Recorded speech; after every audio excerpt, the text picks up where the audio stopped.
वंदे मातरम वंदे मातरम. विश्राम position मध्ये सगळ्यांनी यायचंय. तेव्हा तुम्ही बाजूला व्हायचंय. सगळ्यांनी विश्राम पोझिशन मध्ये यायचंय. पुन्हा एकदा उपस्थित सर्व प्रेक्षक, सर्व खेळाडू, सर्व मान्यवर आणि खास करून प्रिन्स म्युझिकच्या माध्यमातून जे प्रेक्षक आमच्यासोबत जोडले गेलेले आहेत, या सर्वांचं स्वर्गीय रघुनाथ पाटील स्मृती चषक 2026 मध्ये या स्पर्धेचे मुख्य आयोजक राजेंद्रजी पाटील, त्याचबरोबर प्रिन्स मूव्हीज अर्थात रवी गुळी, प्रथमेशजी पाटील, त्याचबरोबर गावडी स्पोर्ट्स लाखेवली आणि ग्रामस्थ मंडळ लाखेवली यांच्या वतीने मनापासून हार्दिक हार्दिक स्वागत. टॉस होण्यापूर्वी मित्रांनो, आपण इतके दिवस स्पर्धा पाहतात, आज मेगा फायनल आहे. पण मेगा फायनल पूर्ण होण्यापूर्वी या स्पर्धेचे मुख्य आयोजक, A1 सूत्रसंचालक, ठाणे डिस्ट्रिक्ट पत्रकार आमचे मित्र राजेंद्रजी पाटील यांना मी विनंती करणार आहे की आपण या स्पर्धेविषयीचं मनोगत व्यक्त करायचं. त्यानंतर आपण टॉस घेणार आहोत.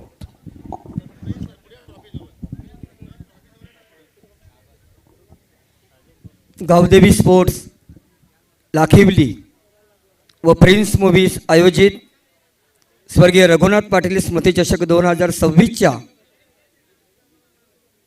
अंतिम सामना होण्यापूर्वी सर्व मान्यवर पाहुणे या ठिकाणी उपस्थित आहेत. त्या सर्वांचं मी या ठिकाणी स्वागत करतोय. गेल्या 6 दिवसापासून या लाखिवलीच्या क्रीडा नगरीमध्ये माझ्या वडिलांच्या नावाने शिक्षण महर्षी स्वर्गीय रघुनाथ दादू पाटील यांच्या स्मरणार्थ त्यांची सतत आठवण राहावी म्हणून गेल्या 17 वर्षापासून या लाखिवलीच्या क्रीडा नगरीमध्ये मी या स्पर्धेचं आयोजन करत आहे. यंदाचं हे 18वं वर्ष. गेल्या 16 वर्षापासून मी दिवसा क्रिकेटची स्पर्धा या ठिकाणी आयोजित करत होतो. मात्र 2 वर्षापूर्वी गेल्या वर्षापासून 2024च्या वार्षिक या ठिकाणी पारितोषिक वितरण सोहळ्याकरता जेव्हा मला मनोगत व्यक्त करायला सांगितले, त्यावेळेला अजित आणि अमरने अजितच्या कानामध्ये काहीतरी सांगितलं की पुढच्या वर्षी स्पर्धा ही नाईटची करावी. अजितचा तो शब्द माझ्या कानावर पडला. मी ज्या वेळेला सुरुवातीला ज्या पद्धतीने लॉट निघतोय, जो प्रवेश अर्ज असतो, त्याच्यामध्ये मी उल्लेख केला गवळी सर की लाखिवलीची जी भव्यदिव्य क्रिकेट स्पर्धा होते ती यंदा रजनी क्रिकेट, दिवस रात्र क्रिकेट ठेवण्यात येणार आहे. त्यावेळेला अनेक जणांनी मला सांगितलं की वेडा झालास की काय. मी त्याला सांगितलं, माझं मन सांगतोय की आपण ही स्पर्धा यशस्वी करू. आणि गेल्या वर्षी जवळजवळ 3 दिवस या स्पर्धेचं आयोजन करण्यात आलं होतं आणि 36 संघांनी सहभाग नोंदवला. विशेष करून सांगावंसं वाटतंय, ठाणे जिल्हा असेल, पालघर जिल्हा असेल, वसई तालुका, ठाणे तालुका, भिवंडी तालुका, शहापूर तालुका या तालुक्यातून दिग्गज संघांनी सहभाग नोंदवला. आणि विशेष करून जे आज आपण या ठिकाणी पाहिले, जे 3 संघ जे अंतिम फेरीमध्ये जे निघणार होते, अर्थातच चौथा हिरवा मानकोली, त्याच्यानंतर आपण टेंबिवली संघ बघितला आणि कोलिवली संघ बघितला. अशाच प्रकारचे गेल्या वर्षी 3 संघ निघालेले होते. एक गर्व वाटतोय मला की गेल्या वर्षी जे संघ निघाले त्याच्यामध्ये धानिव संघ, आई गावदेवी धानिव संघ होता वसई तालुक्याचा, MCC कासार वडवली संघ होता ठाणे तालुक्याचा आणि हंसिका स्पोर्ट्स पिंपळघर तो संघ होता भिवंडी तालुक्याचा. सांगावंसं वाटतं की 3 तालुक्यामध्ये माझ्या ट्रॉफ्या गेल्या आणि त्या 3 ट्रॉफ्या या 3 तालुक्यामध्ये गेल्यामुळे जी चर्चेला उधाण आलं.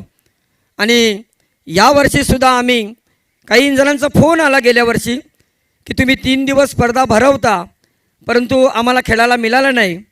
काही मान्यवरांनी फोन केला, तुझ्या स्पर्धेला भेट देता आली नाही. यावर्षी मी दिवस वाढवले. सुरुवातीला विचार केला की आपण जानेवारीमध्ये स्पर्धा भरू. जानेवारीमध्ये स्पर्धा भरवताना विवाह सोहळे मोठ्या संख्येने असल्या कारणाने मी फेब्रुवारीमध्ये आलो. फेब्रुवारीचा विचार केला. मी एका शाळेमध्ये नोकरीला आहे. 12वीची परीक्षा 20 फेब्रुवारीला सुरू झाली. 10 फेब्रुवारीला सुरू झाली. 10वीची परीक्षा 20 फेब्रुवारीला सुरू होणार. त्याच्यानंतर कॅलेंडर घेतला, किती लग्न सोहळे आहेत. त्याच्यानंतर फेब्रुवारी महिना म्हटला म्हणजे माजी केंद्रीय मंत्री पंचायत राज राज्यमंत्री कपिलजी पाटील साहेब यांची त्यांच्या सन्मानार्थ भरवण्यात येणारी 5 मार्चची मोठी स्पर्धा असते. मी विचार केला की ती स्पर्धा 15 ते 18 दिवस चालते आणि या दरम्यान जर आपण सामने ठेवले तर खेळाडूच सांगतात की आम्ही मोठी स्पर्धा खेळतोय, त्याकरिता तुमच्या स्पर्धेमध्ये आम्ही येऊ शकत नाही. ही काळ्या दगडावरची रेघ असं म्हटलं तर वावगं ठरू नये. मी तो विचार केला की माननीय कपिलजी पाटील साहेबांची स्पर्धा असल्याकारणाने आपल्या स्पर्धेला थोडंसं कमी संघ येतील. मग त्याच्यामध्ये मी फेब्रुवारीनंतर मार्च महिन्यामध्ये आलो. मार्च महिन्यामध्ये विचार केला, कॅलेंडर घेतला आणि त्या ठिकाणी बघितलं तर लग्नाची तारीख 14 मार्च होती शेवटपर्यंत. आणि त्याच्यानंतर मी 18 मार्च 23 मार्च ही तारीख घोषित केली. सुरुवातीला सामना या ठिकाणी हे स्पर्धेचं आयोजन करताना अगदी तारेवरची कसरत करावी लागली. हा मैदान जर बघितला असता तुम्ही अगोदर, या ठिकाणी 3-4 स्पर्धा झाल्या, मात्र काही ठिकाणी खड्डे होते. या स्पर्धेचे या मैदानाच्या बाजूला बघितलं तर बोरीची झाडं होती, भरपूर काही होतं याच्यामध्ये. आणि ते साफ करण्याचा प्रयत्न केला, कारण माझे खेळाडू हे खेळत असताना ज्याप्रमाणे या मैदानामध्ये कुठे काच आहे का, कुठे काटा आहे का, कुठे खड्डा आहे का, हे मी संपूर्ण मैदान फिरलो आणि त्या ठिकाणी बघितलं तर 3 ते 4 गाड्या आपल्याला टाकाव्या लागतील. माझी दोन्ही मुलं प्रणव आणि दिशान सांगत होता की पप्पा खड्डे पडलेले आहेत. माझा भाई असेल आणि आमचा गावदेवी स्पोर्ट लाखिवली संघ असेल, त्यांनी सांगितलं की राजू भाऊ जरा मैदान चांगलं करावं लागेल, कारण तू ही स्पर्धा भरवतो ना, त्या स्पर्धेमध्ये बाहेरचे संघ येत असतात आणि आपल्या गावातून जाणारा एखादा संघ आहे तो मैदानाला गालबोट लागता कामा नये. त्या मैदानाचा म्हणजे बोलण्याचा मुद्दा असा की मैदानाबाबत कोणी बोलू नये की काय त्या लाखिवली गावामध्ये गेलो आणि त्या ठिकाणी मैदान व्यवस्थित नव्हतं. ही आम्ही खेळाडूंची खबरदारी म्हणून हे मैदान सुसज्ज केलं. मैदान सुसज्ज केल्यानंतर आजूबाजूला जे काही झाडं झुडपं होती ती काढण्याचा प्रयत्न केला, कारण रात्रीच्या सत्रामध्ये रात्रीमध्ये आपण सामने भरवणार होतो आणि बाजूला जर चेंडू गेला तर तो आणण्यासाठी आजूबाजूला काटाकुटा नसायला पाहिजे. हे मी स्वतः या संपूर्ण मैदानाला फेरी मारून बघितलं. गवळी सर, लोक बोलत असतात स्पर्धा भरवतो, कमाईचा उद्दिष्ट असतो. मी डाव्या बाजूला माझा टेंबिवलीचा संघ आहे, त्या परेश गोराटकर आणि त्याच्या बंधूला विचारा, तुम्ही नाईटची स्पर्धा भरवली, तुम्ही किती कमवले. त्याच्या बाजूला जून अंदुरकी गाव आहे, माझ्या बाजूला संजयजी वारगडे इथे बाजूला आहे, त्यांनी कुस्तीची स्पर्धा भरवली. मी त्याला प्रश्न करेन की संजय तुम्ही किती कमवले. माझ्या समोर चिंबीपाडा गाव आहे, त्या चिंबीपाडा गावामध्ये प्रथम नागरिक विद्यमान सरपंच आतिश कदम यांनी खासदार चषक नुकता संपन्न केला. त्या आतिश कदमांना विचारा की आतिश कदम तुम्ही किती कमवले. सांगायचा मुद्दा काय, जो स्पर्धा भरवतो त्याला काय करावं लागतं. मी काल ठाण्यावरनं कोपरी माजिवड्यावरनं संघाचा एक संघनायक टॉस करताना म्हणाला की दिवसरात्र क्रिकेट स्पर्धा भरवणं म्हणजे खायचं काम नाही आहे, कारण आम्हीसुद्धा पण स्पर्धा भरवतो, काय काय करावं लागतो. माझ्या गेल्या 17 वर्षामध्ये मी लाईव्ह म्हणून बोलतोय, या 17 वर्षामध्ये या संघाने सहभाग नोंदवला. जे संघ खेळले त्यांनी किती फी दिली राजेंद्र पाटलाला, हे ते आज माझं भाषण जर लाईव्ह ऐकत असतील तर ते खरे बोलतील की नाही. मला सांगायचा मुद्दा असा आहे की आपण भिवंडीमध्ये मोठमोठी स्पर्धा भरवतो, त्या ठिकाणी 25,000 रुपये, 25,000, 30,000, 40,000 जी एंट्री फी असते. आज तुम्हाला जास्त स्पर्धा खेळता, तुम्हाला बक्षिसं मिळवता, त्याच्यामुळं तुम्ही भरू शकता. परंतु गावातला एखादा संघ असेल, त्याला रात्रीमध्ये खेळण्याची इच्छा असेल आणि तो जर फी वाचून भरत नसेल, मी हा दूरदृष्टी पाहून या ठिकाणी लाखविलीमध्ये ही नाईटची स्पर्धा आयोजित केली. कोहे गावामधला एक संघ होता की आम्ही स्पर्धेला खेळणार. कोहेकरांना सांगितलं तुम्हाला किती पैसे द्यायचे ते द्या. मुलाकडे 1,000 रुपये फी त्याने ॲडव्हान्स जमा केली. मी दोन्ही मुलांना सांगितलं कोहे गावातली फी 1 रुपया घ्यायची नाही. का तर त्यांचं स्वप्न होतं की आम्हाला रात्रीमध्ये खेळायचं आहे. कोहे गावाच्या टीमच्या बद्दल बोललो. आज माझ्या वडिलांच्याबद्दल या ठिकाणी एवढंच म्हणेन की भिवंडीचे माजी आमदार स्वर्गीय परशुराम टावरे साहेब हे सलग 3 वेळा आमदार भिवंडीचे झाले आणि माझे वडील त्यांचे राईट हँड म्हणून संबोधलं जात होते, खंदे समर्थक म्हणून संबोधलं जात होते. आणि परशुराम टावरे साहेब जेव्हा लाखिवलीमध्ये आल्यानंतर निवडणुकीचं जेवण करायचे. जेवण केल्यानंतर ते म्हणायचे की रघुनाथ, इकडचा पुढचा मला कोणी ओळखत नाही, तू या परिसराला तुझी ओळख आहे. आणि त्या ठिकाणी पूर्ण प्रचाराचं काम करायचं. सांगायचा मुद्दा काय, कोहे गावाचं नाव आलं. सर, महाराष्ट्रामध्ये पहिल्यांदा असं घडलेलं आहे की आमदारकीच्या निवडणुकीमध्ये मतपेटीमध्ये प्रतिस्पर्धी उमेदवाराला एकही मत पडलेलं नव्हतं. हा इतिहास आजपर्यंत आहे. इतिहासाची अजूनपर्यंत कोणी पुनरावृत्ती केलेली नाही. मग तर मी विचार करतो की त्या गावाने जर आम्हाला एवढं सहकार्य केलेलं आहे तर आपण सुद्धा त्यांच्यासाठी काहीतरी करणं गरजेचं आहे. बराच उशीर झालेला आहे. मी या ठिकाणी जे संघ या ठिकाणी दाखल झाले, काही संघांना माझ्या मुलाकडे तुम्ही नोंदणी केली असेल, काहींना थोडासा काही त्यांच्या मुले एखादा अपशब्द वापरलेला असेल. मी विनंती करतोय की मी हात जोडून तुम्हा सर्वांची माफी मागतो. कारण प्रत्येकाला खेळायचं असतं आणि तुम्ही खेळलात. हे मैदान ज्यांनी उपलब्ध करून दिलं त्या मैदानाच्या मालकाला मी धन्यवाद देईन की त्या मालकाने जर मला जागा दिली नसती ते भव्य दिव्य आयोजन मी करू शकलो नसतो. त्याच्यानंतर मैदान झाल्यानंतर मला क्रिकेटचे संघ लाभले. ते जर या क्रिकेट स्पर्धेला उतरले नसते ती स्पर्धा यशस्वी झाली नसती. मला प्रथमेश पाटील प्रिन्स मूव्हीजचं आपण नेहमी नाव घेतो आहे, त्यांनी सांगितलं अंकल आपल्याला स्पर्धा यशस्वी करायची आहे, आपण चांगल्या पद्धतीचे अंपायर ठेवू, गुणलेखक ठेवू, कॉमेंटेटर ठेवू. आम्ही तो विचार केला. कारण की गवळी सर आज विचार केला ना तर एखादी क्षुल्लक गोष्टीवरनं वातावरण वेगळं होतं आहे आणि त्या स्पर्धेला गालबोट लागतं आहे. परंतु गेल्या 17 वर्षापासून आणि आज 18 वर्षामध्ये आलेलो आहे. या खऱ्या अर्थाने 18 वर्ष एक चांगली स्पर्धा करण्यामागं या तमाम माझ्या संघांना मी धन्यवाद देऊ इच्छितो आहे.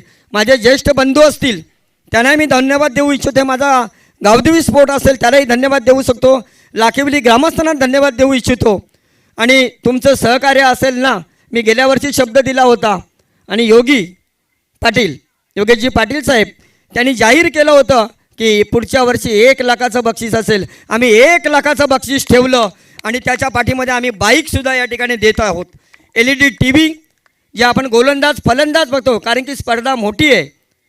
1 लाखाची जेव्हा स्पर्धा असतो ना, तुम्ही अख्ख्या महाराष्ट्रामध्ये खेळता तेव्हा इतर बक्षीससुद्धा पाहिजे असतात. मी जास्त वेळ घेतला. मी या स्पर्धेला ज्यांनी भेटी दिल्या, ज्यांनी तन मन धन अर्पण केलं आणि गेल्या अनेक वर्षापासून मला ते चांगली साथ देत आहेत त्यांना मी पुन्हा त्यांचा मी आभार मानतोय. आणि एक विशेष करून सांगावं असं वाटतोय गवळी सर, समीर, त्या गेल्या 18 वर्षापासून एकच मंडप आणि एकच DJ यावरून समजायचं का राजेंद्र पाटलाचा व्यवहार काय असेल. राजेंद्र पाटलाला ही मिळालेली पोचपावती आहे. या ठिकाणी मला बोलण्याची संधी दिली त्याबद्दल मी या ठिकाणी आभार या ठिकाणी धन्यवाद मानतोय आणि इथेच थांबतोय. जय हिंद, जय महाराष्ट्र. खूप खूप धन्यवाद. या स्पर्धेचे मुख्य आयोजक राजेंद्रजी पाटील, खूप चांगलं मनोगत त्यांनी व्यक्त केलेलं आहे आणि खऱ्या अर्थाने त्यांना जो अनुभव आलेला आहे आणि स्पर्धेचं आयोजन करण्याचे सलग 18 वर्ष सन्माननीय कुंदर पाटील साहेबांनी सुद्धा सांगितलं की 18 वर्ष आयोजन करणं ही सोपी गोष्ट नाही आहे आणि राजेंद्र पाटीलच करू शकतात, मी तर म्हणेन. आणि सगळ्या गोष्टी केवळ स्पर्धा नव्हे तर स्पर्धेचं स्वरूप पहा, तुम्ही फ्लड लाईट पहा, पारितोषिकाची रक्कम पहा. मी तर म्हणेन की जे स्वर्गीय पिताश्रींच्या पावलावर पाऊल ठेवून त्यांनी जो समाजसेवेचा वसा घेतलेला आहे तो उल्लेखनीय आहे. त्याच्यासाठी पुन्हा एकदा मी तर म्हणे खूप खूप शुभेच्छा असणार आहेत. सगळ्यांनी करता त्यांचं आभार मानायला हवं. त्यांनी सगळ्यांचा आभार मानलेला आहे, पण आम्ही सर्वांनी त्यांचा आभार मानायला हवं. त्यात आपण टॉस करणार आहोत. टॉस करण्यासाठी मी विनंती करणार आहे सन्माननीय अंकुश पाटील साहेब, स्टेज समिती सदस्य आणि या स्पर्धा संपन्न करण्यासाठी ज्यांचं सर्वतोपरी सहकार्य लाभलेलं आहे, गेली 18 वर्षापासून ज्यांचं सर्वतोपरी सहकार्य लाभलेलं आहे, त्याला मी विनंती करणार आहे की आपल्या शुभ हस्ते टॉस होईल. मॅच 5 ओव्हरची असणार आहे. दोन्ही कॅप्टननी पुढे यायचं आहे आणि ओपनिंग घेण्यासाठी मी या ठिकाणी अनाउन्समेंट करणार आहे की योगेश पाटील, योगेश आणि समीर ठाकरे या दोघांनी दोन्ही कॅप्टनचं ओपनिंग घ्यायचं आहे. समीर आपण यायचं आहे, त्याचबरोबर योगेश आपण यायचं आहे. आपण दोघांनी दोन्ही कॅप्टनचं ओपनिंग घ्यायचं आहे.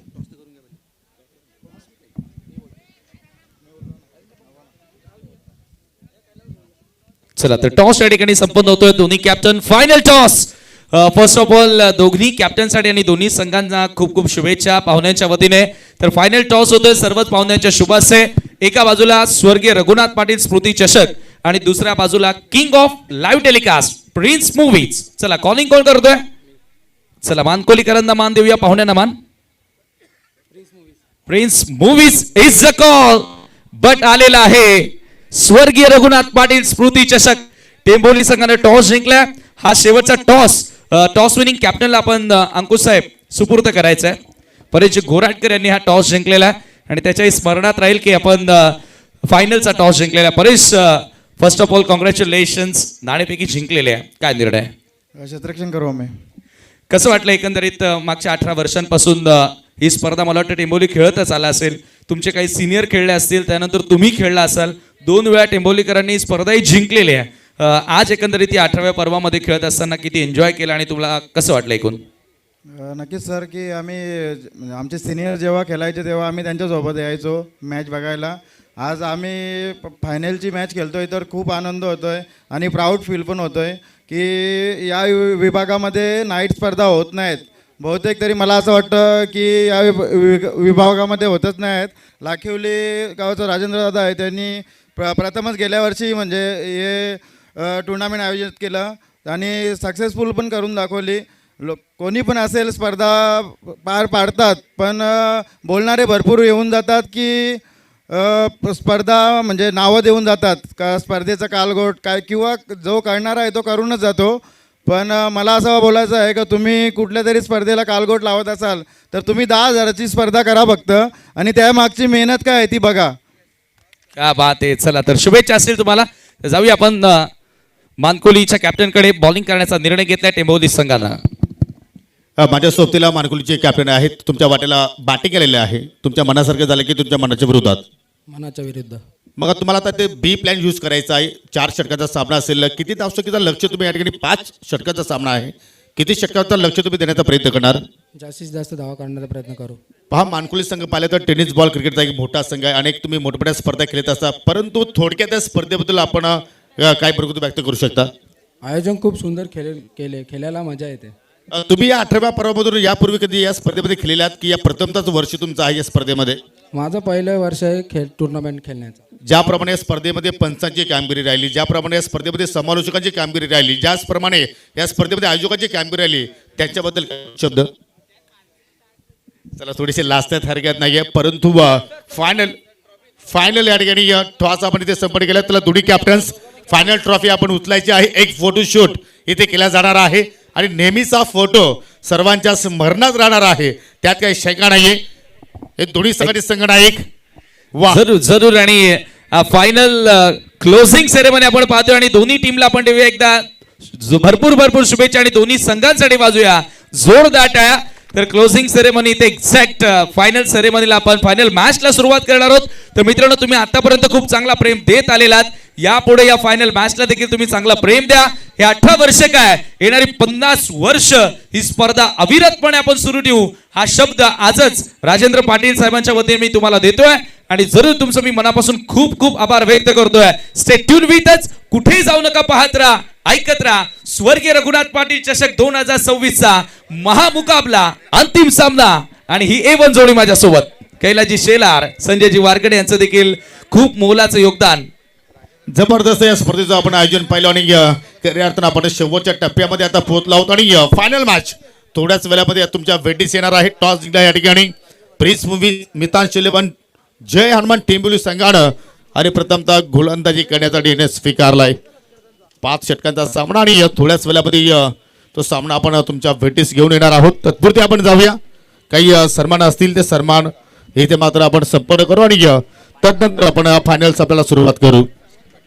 नक्कीच दिशांत पाटील आपण संपर्क साधायचा. दिशांत राजेंद्र पाटील, विक्रम माळी यांचं देखील या ठिकाणी आगमन झालेलं आहे. शिवसेना उपतालुका प्रमुख आपलं देखील मनपूर्वक स्वागत. पप्या भोई आपलं देखील मनस्वी हार्दिक स्वागत. आणि जरूर मित्रांनो एक शाही सन्मानाकडे आपण वळत आहोत. या 6 रजनींमध्ये 6 रात्रींमध्ये ज्यांनी अनेक मान्यवरांचे सन्मान केले त्या अर्थातच या स्पर्धेचे जनक राजेंद्र पाटील सरांचा एक शाही सन्मान. आणि तो सन्मान करणारा ग्रुप म्हणजे जीवाला जीव देणारा ग्रुप. ज्या जीवाला जीव देणाऱ्या ग्रुपमध्ये टेंभवली, जून, आंदुरकी, लाखिवली, इव्हन आमचे पुंडाचे कैलास भाऊ अशा अनेक गावं मिळून तो ग्रुप तयार झालाय. आणि मैत्री काय असते ती त्यांनी दाखवून दिलेली आहे. आणि तो जीवाला जीव देणारा ग्रुप मात्र आता राजेंद्र सरांना या ठिकाणी सन्मानित करतोय. एकदा जोरदार टाळ्या वाजवा. चला डीजे स्पर्धेचं टायटल सॉन्ग होऊन जाऊ द्या.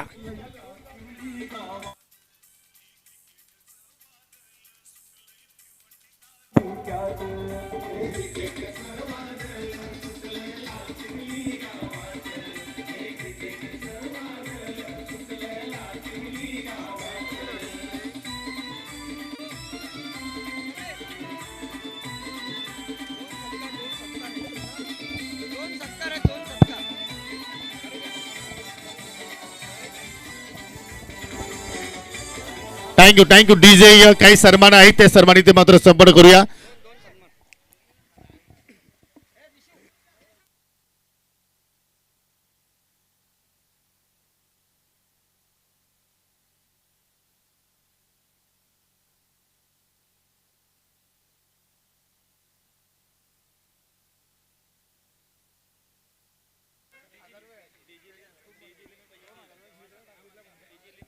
चला आपण या ठिकाणी काही सन्मान आहेत ते सन्मानित संपन्न करतोय. आपल्यामध्ये पाहू शकाल सन्माननीय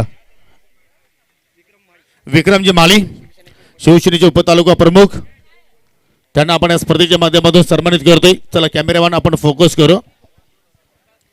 राजेंद्र पाटील सर यांच्या शुभ हस्ते सन्मान इथे मात्र आपण संपन्न करतोय. उपधर्माची शाल, पुष्पगुच्छ आणि सन्मान चिन्ह देऊन त्यांना आपण या ठिकाणी सन्मानित करत आहोत. तदनंतर त्यांचे सहकार्य आदरणीय शिवसेना शाखा प्रमुख कांबेचे आदरणीय प्रदीपजी भोईर उर्फ पप्यादा आणि एकविरा केबल नेटवर्कचे प्रोप्रायटर सुद्धा आहेत. त्यांना आपण या स्पर्धेच्या माध्यमातून सन्मानित करतोय. हजारोच्या संख्येने मान्यवरांना आपण या स्पर्धेमध्ये सन्मानित केले गेले आणि याच्यावरून मात्र आपण म्हणू शकतो की या स्पर्धेचं किती क्रेज आहे, या स्पर्धेचं किती लॉंग नेटवर्क आहे. आणि या स्पर्धेचे शिल्पकार राजेंद्र पाटील सरांनी मात्र ही कमवलेली संपत्ती या स्पर्धेच्या माध्यमातून आपल्याला पाहायला मिळाली. तर एकदा आलेल्या सर्व तमाम मान्यवरांचं पुन्हा एकदा सहर्ष हार्दिक स्वागत. आणि जाऊया आता मात्र ग्रँड फिनालेकडे. सामना सुरू होतो आणि कॉम्बॉक्स मध्ये सज्ज होत आहेत आमचे ज्येष्ठ समालोचक डॉक्टर गवली सर आणि सोबतीला असतील पॉवरफुल कॉमेंटेटर सुनील पवार. अनेक अनेक धन्यवाद. मी काल पहिल्यापासून सर जर उल्लेख केला या स्पर्धेच्या माध्यमातून आमचे एकच बाबा भिवंडीच्या माध्यमातून पाहतो आपण आमचे योगी बाबा म्हणजे योगी पाटील यांचं खूप चांगलं समालोचन ऐकलं. आणि खऱ्या अर्थानं जर पहिला आपण एक ठाणे जिल्ह्याचे पत्रकार, त्यानंतर जर पहिला आपण A1 सूत्रसंचालक आणि त्यानंतर जर विचार केला आपण कांबे शिवसेना विभाग सचिव आणि या स्पर्धेचे शिल्पकार राजेंद्र पाटील सराबद्दल एकच सांगेल की सर्व प्रकारे पाहतो आपण A1 क्वालिटीचं आयोजन, A1 सूत्रसंचालन, A1 समालोचक, A1 पाहतो आपण पंच आणि A1 2 संघ पाहतो आपण या ट्रॉफीसाठी फाईट करण्यासाठी सज्ज. माझ्यासोबत magical of Marathi voice doctor Gawali sir स्वागत आहे आपलं. मित्रांनो एकच सांगेल, आयुष्यामध्ये तुम्ही क्रिकेट खेळा, सर्व काही केला, पहिले आपल्या परिवाराच्या माध्यमातून आपल्या पोराला शिक्षण द्या.